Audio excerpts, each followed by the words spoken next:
Hello friends, स्वागत है आपका एक और नई वीडियो में। तो आज की इस वीडियो में हम बात करने वाले हैं कि हम कैसे फाइंड कर सकते हैं कि कौन से स्टॉक हैं जो एक तो फाइनेंशियली साउंड है और उनके ऊपर हमें डिविडेंड भी बहुत अच्छा मिलता है। देखिए, अगर आपने लॉन्ग टर्म इन्वेस्टमेंट करनी है तो आपके लिए एक तो सबसे पहले बेनिफिशियल ये चीज़ रहेगी कि आप किसी भी शेयर का फंडामेंटल एनालिसिस कीजिए ताकि आपको उसके फ्यूचर ग्रोथ के बारे में पता हो, और साथ में अगर वही कंपनी आपको एक अच्छा रिटर्न देती हो तो आपके लिए वो बात सोने पे सुहागे जैसे हो जाएगी। आपको डिविडेंड मिलेगा प्लस आपको रिटर्न मिलेगी, तो इससे आपका जो बेनिफिट है वो ज़्यादा होगा। तो आज के इस वीडियो में हम बात करने वाले हैं कि इन स्टॉक्स को हम कैसे फिल्टर कर सकते हैं। बहुत ही छोटा सा काम करना है हमें, 2-3 मिनट की ही वीडियो होगी, तो आप इसके ऊपर फिल्टर लगाकर आप अच्छे से एनालाइज कीजिए और इससे आपको जो स्टॉक्स हैं वो मिल जाएंगे। तो सबसे पहले हमें क्या करना है, हमें जो सबसे पहले हमारा इंटरफेस है टिकर टेप पे जाना है हमें। बिल्कुल फ्री ऑफ कॉस्ट ये सॉफ्टवेयर है, आपको मतलब या वेबसाइट कह सकते हैं आप। तो आपको सिंपली इसके ऊपर क्लिक करना है। क्लिक करने के बाद आपके पास ये इंटरफेस आ जाएगा। यहाँ पर आपके पास यहाँ पे जाना है और आपको क्लिक करना है स्टॉक स्क्रीनर के ऊपर। तो स्टॉक स्क्रीनिंग के ऊपर आपके पास देखिए, जैसे यहाँ पर 4529 कंपनीज के अराउंड आ रहा है और यहाँ पर आपको कुछ ऐसा इंटरफेस आ रहा है। तो आपको हमेशा यहाँ पर लॉगिन जरूर कर लेना है। लॉगिन अगर आप करेंगे तो आपको ये बेनिफिट रहेगा, अगर आपकी ये सेटिंग सेव कर लेंगे तो आपको इन फ्यूचर भी यही सेटिंग चलती रहेगी। तो सबसे पहले हमने यहाँ पे क्या करना है, देखिए सबसे पहले आपको यहाँ आपकी मर्जी है आप कौन से स्टॉक्स में से जो डिविडेंड वाले स्टॉक्स हैं वो आप निकालना चाहते हैं। हालांकि मैं आपको प्रेफर करूंगा कि आप पूरे जितने भी स्टॉक्स आप सभी में से कीजिए, आपका बढ़िया रहेगा। सेक्टर भी आपको चूज करने की जरूरत नहीं है, आप सभी में से, क्योंकि हमने यहाँ पर डिविडेंड देखना है और थोड़ा सा फाइनेंशियली देखना है, तो इसके लिए हम सभी सेक्टर में से देखेंगे। तो मार्केट कैप में हम क्या कर सकते हैं, हम यहाँ पर लगभग 10,000 करोड़ की जो ऊपर की कंपनीज हैं हम उसको लेकर आएंगे। तो हमारे पास सिर्फ रह गई है 349। क्लोज प्राइस की हमें जरूरत नहीं है, पी रेशो की जरूरत नहीं है। हम यहाँ पर सिंपल एक छोटा सा फिल्टर ऐड करेंगे, जिसको हम यहाँ पर हम ऐड करेंगे, जिसको हम कहेंगे डिविडेंड यील्ड। ये देखिए डिविडेंड यील्ड ये वाला आ गया। ठीक है, आपने सिंपली यहाँ पर अब क्लिक कर देना है।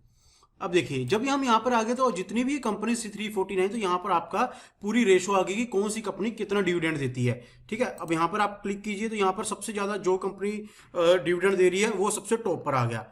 अब क्या है, अब लेकिन अगर यहाँ पे आप कुछ कंडीशन लगाना चाहती हैं, फॉर एग्जाम्पल आप चाहते हैं कि यार कोई भी कंपनी 1 या 2% डिविडेंड देते हैं तो इतने उसमें बेनिफिट नहीं है, तो हम कुछ ऐसा फिल्टर लगाते हैं जिससे हमें ज़्यादा बेनिफिट मिले, एक तो शेयर की ग्रोथ भी हो प्लस हमें डिविडेंड भी मिले। तो हमें सिंपल क्या करना है, यहाँ पर हमें क्लिक करना है। ठीक है, और उसके बाद सॉरी, यहाँ पर आप यहीं पे आपको क्लिक करना है। यहाँ पे जो 00 है ना, यहाँ पर आपने कर देना 5 कि हमारा एटलीस्ट 5% तो वो एक साल में जो डिविडेंड है वो देती रहे। तो अब देखिए हमारे पास स्टॉक्स आ गए हैं 23। तो यही वो 23 स्टॉक्स हैं जिसमें 5 से कम आपको कोई नहीं दे रही, 5 से ऊपर ही दे रही है, और मैक्सिमम आपका 13 पॉइंट है। जैसे कि वेदांता मेटल्स का काम करती है, तो सबसे ज्यादा जो डिविडेंड है इसी स्टॉक में दिया जाता है। ठीक है, तो आप इस तरीके से अपने स्टॉक्स को फिल्टर कर सकते हैं। अगर इसके अलावा आपको एक और चीज चाहिए कि ये जो स्टॉक्स हैं या जो कंपनी है इन्होंने रिटर्न कितनी दी पिछले 5 साल के साथ, अगर आप कंपैरिजन करना चाहते हैं तो आप यहाँ पे क्या कर सकते हैं, FY लिखकर एवरेज करके आपको रिटर्न ऑन इक्विटी कर देना है। ये देखिए, ये है रिटर्न ऑन इक्विटी। अब इसमें क्या है रिटर्न ऑन इक्विटी की जो भी कंपनी है उसके जो शेयर प्राइस नहीं है तो पिछले 5 सालों में कितनी ग्रोथ की है। तो हम चाहते हैं कि हमें भी यहाँ पे कम से कम उस स्टॉक ने पिछले 5 सालों में लगभग, हम यहाँ पे 10% ले लें, 10% एटलीस्ट उसने इतनी ग्रोथ की हो। ठीक है, यहाँ पे 10% थोड़ा कम रहेगा, हम यहाँ पे 15% कर सकते हैं, 15% थोड़ा ज्यादा अच्छा रहेगा। तो 15, तो हमारे पास ये 13 कंपनीज आ गई हैं।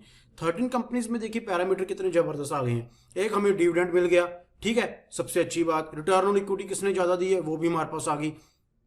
तो अभी हमारे पास ये स्टॉक सेलेक्ट हो गया, यानी कि टोटल 13 यहाँ पर स्टॉक्स है हमारे पास जिनकी रिटर्न ऑन इक्विटी जिनकी 48% है कोल इंडिया की, और इसका डिविडेंड 7% है। ठीक है, और यहाँ पर अगर M&Ds की बात करें तो 12% है। तो ये काफी सारे स्टॉक्स आ गए जिनमें हम अपनी एक बाइंग बना सकते हैं फॉर लॉन्ग टर्म, और साथ में हम इसमें फायदा उठा सकते हैं जो हमारे डिविडेंड्स हैं।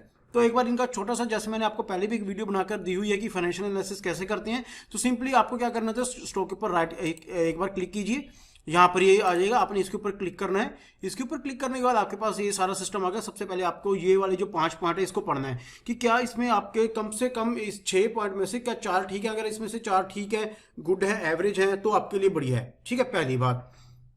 लेकिन मेन आपको क्या रखना, सिंपली आपको फाइनेंशियल्स पे जाना है। जो डिटेल में मैं इसमें नहीं बताऊंगा क्योंकि डिटेल में मैंने ऑलरेडी एक वीडियो बना रखी है, तो वहां पर आप जाकर देख सकते हैं। तो इसमें फाइनेंशियल में सबसे पहले आपको इनकम देखनी है कि इनका टोटल रेवेन्यू कितना है, टोटल इनकम कितनी है, क्या इनकम इनकी ज़्यादा है, हाँ बिल्कुल ज़्यादा है और अच्छी बढ़ रही है, तो ये चीज़ आपको देख लेनी है। इसके अलावा आपको बैलेंस शीट में जाकर क्या देखेंगे, करंट एसेट्स कितनी है, उसके बाद करंट लाइबिलिटीज कितनी है, और इनके पास कितना, यानी कि 35,000 रुपए के एसेट्स एक्स्ट्रा पड़ी हुई है, तो वो भी काफी अच्छा बेनिफिट हो गया। कैश फ्लो इनके पास कितना है, कैश फ्लो इनके पास लगभग 4592 करोड़ का है, बहुत अच्छी बात है ये भी। तो ये चीज आपको देखनी है। एक बार आप होल्डिंग्स पे भी ध्यान दे सकते हैं कि होल्डिंग देखिए, प्रमोटर होल्डिंग 60% है, बहुत बढ़िया। इसमें एफआईआई की अच्छी है, डीआईआई की अच्छी है, तो इसमें काफ़ी अच्छे लोगों ने इन्वेस्टमेंट भी कर रखी है, बड़े बड़े इंस्टीट्यूट्स ने भी।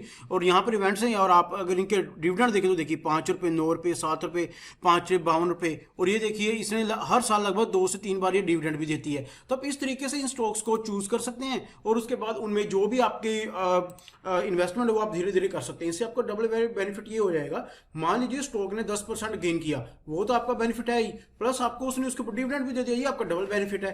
तो आप इस तरीके से इन स्टॉक्स को आइडेंटिफाई करके अपना जो पोर्टफोलियो वो तैयार कर सकते हैं। तो आई होप दोस्तों आज आपकी वीडियो पसंद आई होगी। अगर आपको वीडियो पसंद आई है, मेरे चैनल को जरूर सब्सक्राइब कर लीजिए, वीडियोस को कमेंट, लाइक, शेयर जरूर किया कीजिए, इससे मुझे थोड़ा मोटिवेशन मिलता रहता है, और आने वाले टाइम के लिए मैं आपके लिए और भी अच्छी अच्छी वीडियोस लेकर आता रहूंगा। और साथ में अगर आपने मेरी ये 5 EM में बुलिंजर बैंड की अगर स्ट्रैटेजी नहीं देखी तो आप इसको जरूर देखिए। इससे भी आपको अगर आपने सिर्फ बैंक निफ्टी में ट्रेड करते हैं तो आपको इससे भी काफी फायदा होगा।